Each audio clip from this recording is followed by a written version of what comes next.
केवढा केवढा तुका आकाशा एवढा.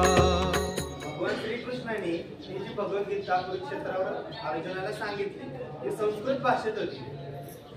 आता इकडे महाराष्ट्राच्या प्रदेशात विठ्ठलाचा अवतार झाला. श्रीकृष्ण अवताराचा एक अंशावतार म्हणून विठ्ठलाचा अवतार झाला. आणि या विठ्ठलाच्या अवतारानंतर परत विठ्ठलाने कुणाच्या रूपात अवतार घेतला तर ते म्हणजे माऊली ज्ञानेश्वर. हे जगातील एकमेव संत आहे ज्यांना आपण माऊली म्हणतो. आता हे माऊली म्हणण्याचं कारण काय?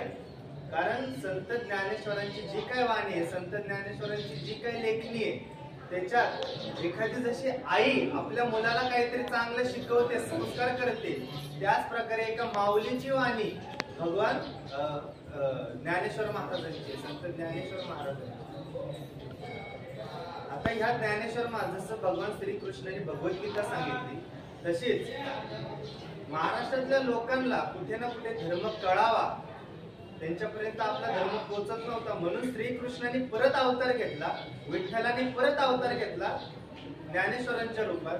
आणि ती भगवद्गीता भावार्थ दीपिका किंवा ज्ञानेश्वरी म्हणून मराठीमध्ये आपल्या सगळ्या सामान्य जनतेपर्यंत त्यांनी पोहोचवली. त्याच्यात त्यांनी भेदाभेद पडला,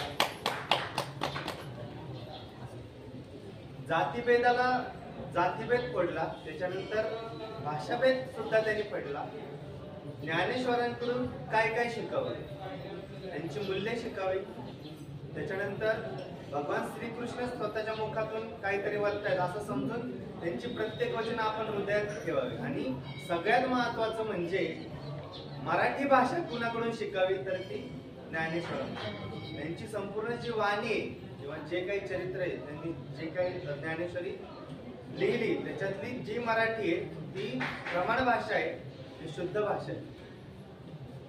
आता ही त्यांची जी वंशावळ होती किंवा आपल्या भारताच्या हिंदू परंपरेत एक गुरु एक शिष्य अशी परंपरा आहे आणि ती बऱ्याच काळापासून चालत आली.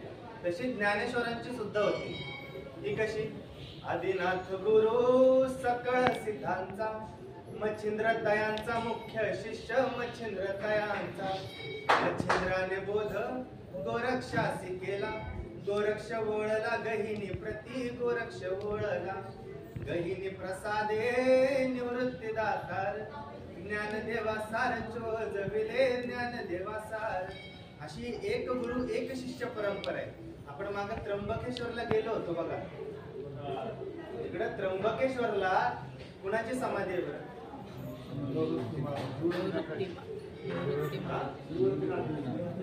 आणि गहिनीनाथ आणि निवृत्ती, एक गुरु एक शिष्य परंपरा. अशा प्रकारे एक कुठे ना कुठे जे जसं भगवान श्रीकृष्णाने जसा जन्म घेतला तसाच माऊलींनी घेतला आणि आपल्या संपूर्ण जनतेला धर्माचं ज्ञान दिलं. श्लोक छत्रपती शिवाजी महाराज की जय. धर्मवीर छत्रपती संभाजी महाराज की जय. भारत माता की जय.